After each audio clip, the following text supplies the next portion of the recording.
Jamie Dornan and Amelia Warner admit Dakota had nothing to do with divorce. Dakota Johnson woke up Monday morning in her apartment in Los Feliz, Los Angeles, as the early autumn sunlight filtered through the trees, bathing the window curtains in a soft golden light. She took a sip of black coffee, her eyes looking out at the sleepy city, and suddenly her phone vibrated, a new email. Breaking news: Dakota Johnson, dragged into Jamie Dornan and Amelia Warner's divorce. The headline startled her. She sat up straight, her heart beating fast. The reason? In a recent interview, Jamie Dornan said that his breakup with Amelia was partly influenced by a third person that the media assumed was her, indirect words, but enough to create a stir.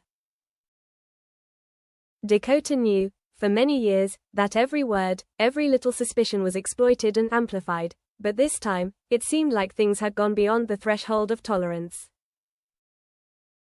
She texted her manager, but before that, she gathered her thoughts. She thought back to her friendship with Jamie. There were years they worked on projects together. There were times they talked, shared about art, about cinema. But nothing had ever crossed the line between work and friendship. And now, someone wanted to make her the centerpiece of a heartbreaking story that she didn't want. The manager's reply came quickly. Dakota, if you want, I'll contact PR to issue a rebuttal. But do you want to make a big deal out of it? She sighed. It wasn't just about PR. Making a big deal out of it could create a fuss, but keeping quiet could leave people to speculate. She wanted to make it clear that she didn't want to be blamed, didn't want to be the excuse to cover up the pain of two other people. That night, Dakota sat on the gray sofa in the living room, laptop on her lap, warm yellow light shining on her face. She wrote, I, Dakota Johnson, want to clarify that I was not the reason for Jamie Dornan and Amelia Warner's breakup. I have never acted beyond the humble limits of friendship. Using my name to explain someone's divorce is not only untrue, but also hurtful to all three of us. She drafted a letter to major newspapers, entertainment magazines, and posted it on her social media accounts, Instagram and Twitter. Then she paused, reviewed each word, making sure it was not offensive. The purpose was only one: to clarify the truth. The next morning, the internet was flooded with information about Dakota's statement. Entertainment news sites turned this news into a shock. Dakota Johnson responds to public opinion about the third-person suspicion, Jamie Dornan, accused of using Dakota's name to cover up the divorce. Amelia Warner was in England at the time. Jamie was preparing for a new movie in the US. Both were caught off guard by the media storm. They had a choice: to remain silent, or to respond. Amelia read the latest news while drinking afternoon tea in her old house in the Oxfordshire countryside. Her eyes were quiet. She clearly remembered the feeling of being doubted, of being questioned. She loved Jamie completely, but there were always disagreements and misunderstandings. Yet she, always patient, always trying to explain, was now buried in public opinion by a rumor whose source she did not know. She turned on her computer, found Dakota's article. The words were frank, but not hateful.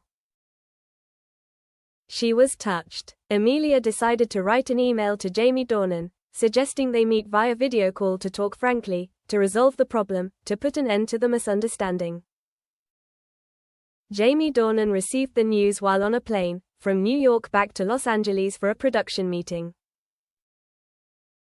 He scrolled through his phone screen, saw the thumbnail, Jamie criticized for dragging Dakota into the divorce. He felt a weight on his chest, as if someone had placed a stone on it. Because he knew he had said something unclear in a previous interview, under pressure, and it had no doubt been interpreted by the media, placed in a context he did not want it to be. The plane landed, he called his lawyer, his PR team. But at the last minute, he decided that the right thing to do was to face it himself. He arranged a video call with Dakota, with Amelia present if she wanted. Dakota prepares for the call. She's in the studio, where she's just finished recording a song for an upcoming movie. The studio lights are dim, and she's worried. What if the conversation turns around after the call? But she's decided that honesty, however difficult, is the only way. The call is scheduled for the evening in Los Angeles, the morning for Amelia in England.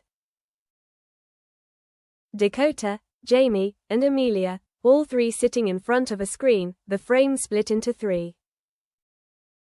Dakota begins, "Thank you both for taking the time to talk. I want to start by saying that I'm sorry this rumor has affected everyone, especially Jamie and Amelia. I don't want to be the cause, the excuse, for something I had no part in." Jamie listens, his eyes apologetic. "I understand," he says. "I apologize if my words have caused others to misunderstand. I never meant to hold you, Dakota, responsible for what we decided was best for us." Amelia said softly, "Jamie and I didn't break up because of anyone outside. It was much more complicated than that. And I'm sad that you, Dakota, have to bear such a false reputation." Dakota leaned back in her chair, her eyes softening. "I know, I just want the truth to be clear. I'm not looking to accuse, to blame. I just want respect. I hope people will understand that this kind of behavior hurts not only me, but also you, and everyone who loves each other, who is struggling to live." The conversation lasted about an hour. They shared their feelings, words that had been quoted in the media, distorted. Jamie explained the context, that in the original interview, he only meant to talk about the feeling of disorientation, not personal criticism. Amelia said that she tried to deal with it silently, but every time she heard rumors about the third person, her heart ached. Dakota held her hand, her eyes slightly moist. "I don't want to be the broken piece that others use to hide their pain. I want to be myself, a friend if you want, or a complete stranger if that's more appropriate, but not an explanation for a breakup." Jamie nodded. He lowered his head and said softly, "You're right. I was wrong to let words that could be misunderstood go unchecked. I will ask reporters to correct it. I will ask every news site to report exactly what was said, because this goes beyond anyone's reputation, it's about the truth." Amelia added, "I will also make it clear from now on if anyone asks the same question. I don't want to keep quiet and let people continue to fabricate stories." They ended the call with a consensus. Jamie and Amelia would release a joint statement, confirming that Dakota Johnson was not the reason for the divorce. All decisions about their marriage and separation were theirs. Any connection to Dakota's name, if any, was just baseless speculation. Dakota would not make a legal claim, but she wanted fairness in the media.